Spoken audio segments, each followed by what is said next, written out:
Supercoupe d'Europe, à quelle heure et sur quelle chaîne voir Real Madrid, Atalanta? Les problèmes s'accumulent à l'Atalanta à l'approche de la Supercoupe. Endrick en première ligue, la nouvelle bombe. Sergio Ramos revient au Real Madrid, un contrat de 3 ans scellé. Avant de commencer, si c'est la première fois que tu passes ici, je t'invite donc à t'abonner, c'est gratuit, ça prend 2 secondes et ça fait plaisir. Merci beaucoup à toi. Toutes les informations à savoir pour suivre le match de Supercoupe d'Europe entre le Real Madrid et l'Atalanta, ce mercredi 14 août.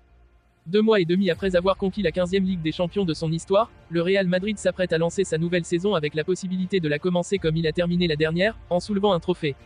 Le vainqueur de la Ligue des Champions va en effet affronter l'Atalanta, vainqueur de l'Europa League au Stade National de Varsovie ce mercredi à 21h, heure française. Un rendez-vous qui va être marqué par les débuts de Kylian Mbappé avec la Maison Blanche. Ancelotti va sortir l'armada, pendant que l'Atalanta s'est enfoncé dans la crise entre les blessures de Toloi, Sulmana, Scalvini puis Scamacca et la rébellion de Koopmeiners qui souhaite forcer son départ à la Juventus, tout va pour le mieux au Real Madrid.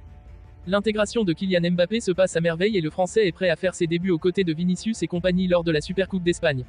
Carlo Ancelotti garde encore le secret mais une titularisation de son armada offensive est attendue. Où voir Real Madrid, Atalanta. En Espagne tout d'abord, la rencontre sera retransmise sur Movistar Liga de Campeones à partir de 21h, heure locale.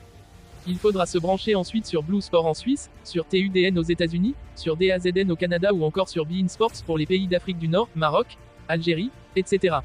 Pour les autres pays du continent africain, c'est Canal+ qui a les droits pour la Supercoupe d'Europe, tout comme en France d'ailleurs. La finale sera retransmise sur Canal+ également tandis qu'à côté, en Belgique, c'est sur la chaîne de RTL que les Merengues vont disputer leur premier match de la saison. L'entraîneur de l'Atalanta Bergame, Gasperini, est confronté à plusieurs problèmes au sein de son groupe à l'approche du match face au Real Madrid. Les maux de tête de l'entraîneur italien ne font que s'aggraver. Après la grave blessure aux ischio-jambiers de Scamacca et la récente rébellion de Koopmeiners, qui souhaite partir pour la Juventus, c'est au tour de Toloi d'être touché. Le défenseur central a souffert de douleurs musculaires lors du match amical contre Saint-Pauli, ce qui va très certainement le priver du match de Supercoupe d'Europe contre le Real Madrid. En outre, Sulmana, un pivot recruté lors de la fenêtre de transfert estivale, est également très incertain pour cette rencontre. Une série de mauvaises nouvelles avec lesquelles Gasperini va devoir composer pour ce défi compliqué face à l'équipe la plus titrée en Ligue des Champions, le Real Madrid, qui abordera ce match avec sa nouvelle recrue Mbappé à la disposition de Carlo Ancelotti. Le milieu de terrain néerlandais, Koopmeiners, a un accord avec la Juventus et force le club de Bergame à le laisser partir.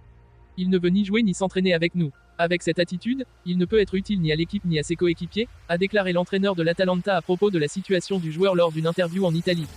Avec ses forfaits, Toloi et Sulmana, en plus de ceux déjà connus jusqu'à présent, Gasperini va aborder le premier match officiel de la saison avec moins de joueurs qu'il ne l'aurait souhaité.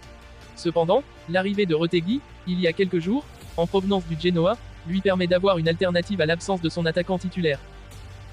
2 clubs de première ligue auraient posé des questions au Real Madrid sur un éventuel transfert en prêt concernant le jeune prodige brésilien Endrick. L'attaquant très bien noté a accepté de rejoindre Santiago Bernabéu en 2022, mais n'a finalisé ce transfert qu'après avoir eu 18 ans à l'été 2024. Il est considéré comme le plus prometteur des espoirs et a déjà été comparé à son compatriote emblématique Pelé. Le Real a l'intention d'être celui qui bénéficiera du potentiel indéniable d'Endrick, mais il a également acquis le vainqueur de la Coupe du Monde 2018 avec les Bleus, Kylian Mbappé, et compte déjà dans ses rangs Vinicius Junior, Rodrigo et Jude Bellingham. 2 équipes anglaises sur Endrick. Dans cette optique, HITC affirme que 2 équipes anglaises se sont renseignées sur la disponibilité potentielle d'Endrick et sur un contrat à court terme pour la campagne 2024 à 25. Ces approches auraient été repoussées car Carlo Ancelotti a l'intention de donner aux jeunes joueurs beaucoup de temps de jeu cette saison. Endrick, qui compte déjà 10 sélections en équipe nationale et 3 buts avec son pays, a joué pour le Real Madrid pendant la pré-saison tandis que Mbappé a bénéficié d'une pause prolongée. Il devra faire face à une concurrence féroce pour les places dans la capitale espagnole, mais pourrait être une option d'impact utile en tant que remplaçant pour les actuels détenteurs des titres de la Liga et de la Ligue des Champions. Sergio Ramos, le défenseur central emblématique, revient au Real Madrid dans un coup de théâtre attendu par de nombreux fans. Après avoir passé une saison à Séville, où son contrat s'est achevé, il a accepté une nouvelle entente de 3 ans avec le club madrilène. Un retour à la fois stratégique et émotionnel. Florentino Pérez, le président du Real Madrid, a personnellement orchestré ce retour, soulignant combien Ramos est indispensable pour l'équipe. Ce retour ne représente pas seulement une manœuvre tactique, mais aussi un geste pour les supporters, pour qui Ramos est une véritable légende vivante. Détail de l'entente. Le contrat ne se contente pas d'aspects financiers attractifs, mais intègre également des clauses spéciales pour le développement des jeunes talents. Ramos jouera un rôle essentiel en tant que mentor pour les nouveaux défenseurs, offrant son expérience inestimable à une équipe en pleine évolution.